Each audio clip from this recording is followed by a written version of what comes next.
Random thoughts, and in this video we are going to answer two questions. And the question one is Swahili a language of slave masters? And the second question is Swahili really Bantu?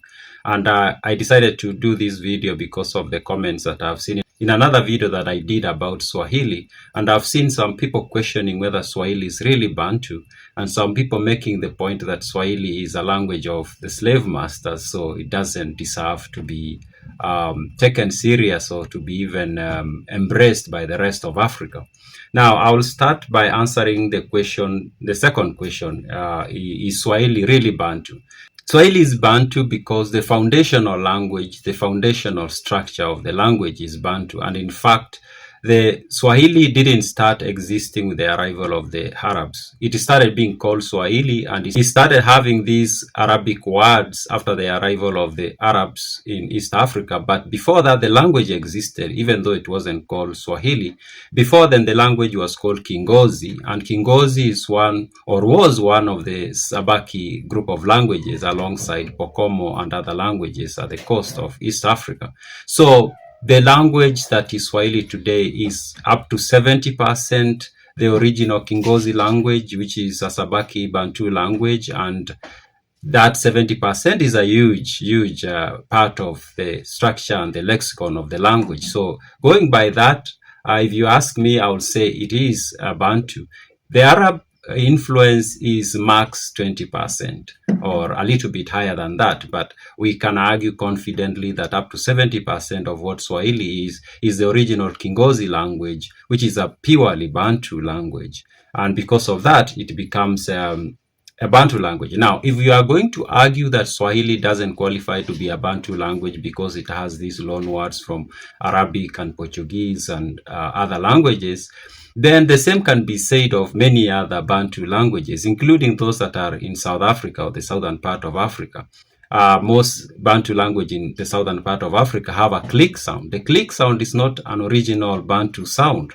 This is a sound that comes from the Khoisan groups of languages or dialects. So if Swahili is not going to qualify, then most of those languages can be said not to qualify also to be Bantu. And anyways, all languages borrow. No language is pure anything, really. It's just like the genetics of the people. There are no pure anything when it comes to genetics, and there is no pure language. Like, what do you even mean by saying a language is pure?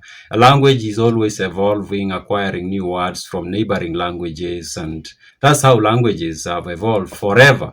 And so today, all the languages that are spoken are a result of the influences of, or a mixture of very many languages. That's the reality of how languages evolve. So yeah, so Swahili is a Bantu language. Now, let's come to the second question of is Swahili language of slave masters? And this is an idea that comes from the understanding that Swahili emerged when the Arabs came to the coast of East Africa. But I've said Swahili, at least the foundational language, existed long before the arrival of the Arabs at the coast of East Africa. Now, many people think because Swahili has this huge influence of Arabic, and because the common understanding is that Swahili emerged because there was a merging of the Bantu groups at the coast of East Africa and the Arabs who were coming in, then this language was the language of slave masters, and especially because the Arabs who lived along the coast of East Africa often engaged in slave trade. Now, things are a little bit more complicated than that. Of course, it can't be argued the Arabs at the coast of East Africa were not engaged in slave trade, but their relationship with the local communities was a lot more complicated than that.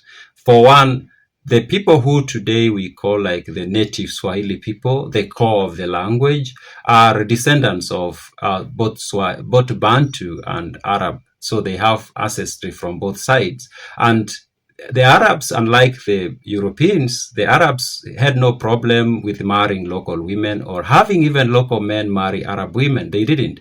If you had converted to Islam, they will treat you as an equal, and they will not have a problem with you getting an Arab woman or them getting a black woman for a wife. And that's what happened along the coast of East Africa.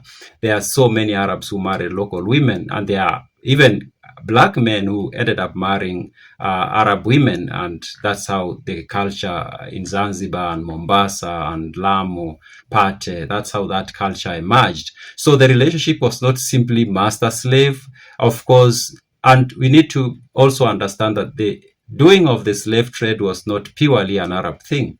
And that's one thing that sometimes is get lost. Yeah, the Arabs benefited a lot from the trade, but the people who did the trade were not just Arabs. There were even black people who engaged in slave trade. And in fact, even one of the biggest name in slave trade in East Africa, Tipu Tip, and I'm trying to read a book that is written, or he wrote, apparently he wrote some notes and somebody else took those notes and wrote a book. I'm going to read that and I'll share here when I'm finished with that. He wasn't a pure Arab, and in fact, all the people who met him thought he was black, like he was completely black, but maybe with a little bit of Arab gene in him, and that is because his ancestry was mostly black and Arab, but seems like he had a lot more of black than he had of Arab. So there were very many black people who were involved in the slave trade. And that's a fact that is always lost, because people always, when we think of slave trade, we just think of one race capturing and selling another race. Often things were a little bit more complex than that. Sometimes there were these rich black people who were capturing fellow black people and selling them. In fact, in the book that I've talked about that Ludwig Kraft wrote, he talks about the people who were called the Wanyika, we call them the Mijikenda nowadays, how some of them used to move into the interior of East Africa and capture people, and they take those people to the coast and they sell. Now, the Wanyika are black people, pure black people, you can say, but they capture slaves and sold. Now, so the Swahili isn't a slave master language. One, because the foundational language, you can say 70%, existed way before the arrival of the Arabs at the coast.